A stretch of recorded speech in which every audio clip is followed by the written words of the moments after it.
ગીર સોમનાથ જિલ્લા કલેક્ટરની અધ્યક્ષતામાં આજરોજ જિલ્લા ટીબી ફોરમ કમિટીની મહત્વની મીટિંગ જિલ્લા કલેક્ટર કચેરીએ યોજાઈ હતી. ગીર સોમનાથ જિલ્લામાં તાજેતરમાં જ ટીબી ફોરમ કમિટી, આરોગ્ય વિભાગ દ્વારા કાર્યરત કરાઈ છે, જેની આજરોજ ઇનાજ કલેક્ટર કચેરી ખાતે મહત્વની મીટિંગ યોજાઈ હતી, જેમાં જિલ્લા કલેક્ટર એન. વી.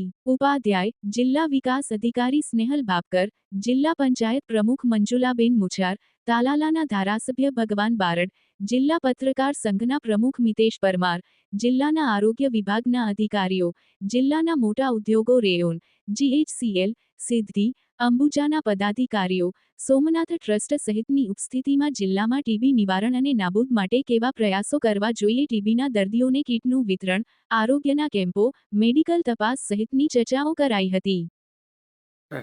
નમસ્કાર, જય સોમનાથ. હું district TB officer doctor Sheetal Ram. આજે ટીબી ફોરમ મિટિંગ આપણા જિલ્લા કલેક્ટર શ્રી એન. વી. ઉપાધ્યાય સાહેબના ચેરપર્સન છે, તેમના અધ્યક્ષસ્થાને યોજાઈ હતી, જેમાં આપણા જિલ્લા વિકાસ અધિકારી શ્રી સ્નેહલ બાપકર મેડમ, જિલ્લા પ્રમુખ શ્રી મંજુલાબેન મુછાર, આપણા એમએલએ શ્રી સુત્રાપાડા તલાલા ભગવાનભાઈ બારડ, કમિટીના સભ્યો, મુખ્ય જિલ્લા આરોગ્ય અધિકારી, મુખ્ય RCHO અધિકારી, સિવિલ સર્જન સાહેબ, સિવિલમાંથી પલ્મોનોલોજીસ્ટ ડૉક્ટર, એ સિવાય આપણા જે 4 CSR કરતી કંપનીઝ છે એમના HR હેડ, જેમાં GHCL છે, અંબુજા છે, સિદ્ધિ સિમેન્ટ છે, રેયોન છે, ઇન્ડિયન મેડિકલ એસોસિએશન તરફથી આવેલા હતા તથા NGO તરફથી સભ્યો આવેલા હતા.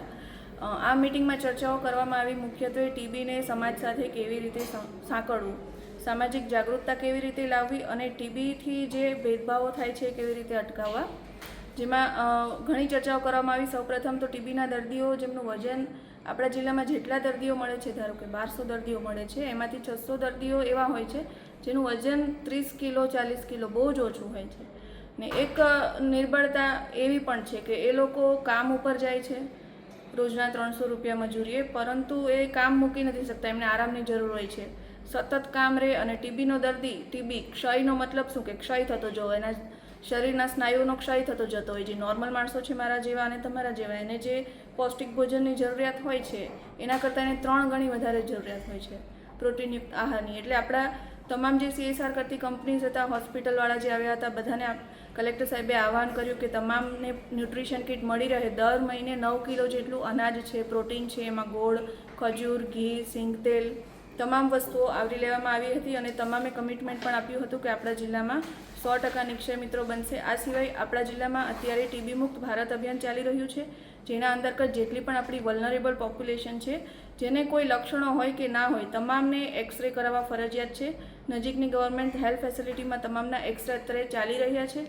તો કલેક્ટર સાહેબનું આહવાન એ પણ છે કે તમામ જે વલ્નરેબલ ગ્રુપમાં આવે છે એ બધા સ્વૈચ્છિક રીતે પણ એક્સરે પડાવે અને પોતાને ટીબી છે કે નહીં એનું નિદાન વહેલી તકે કરાવી લે, જેથી 2025માં આપણે પ્રધાનમંત્રી શ્રી નરેન્દ્ર મોદીનું જે લક્ષ્ય છે કે ટીબી ફ્રી પંચાયત કરી દેવી છે 100%, એ આપણે સિદ્ધ કરી શકીએ.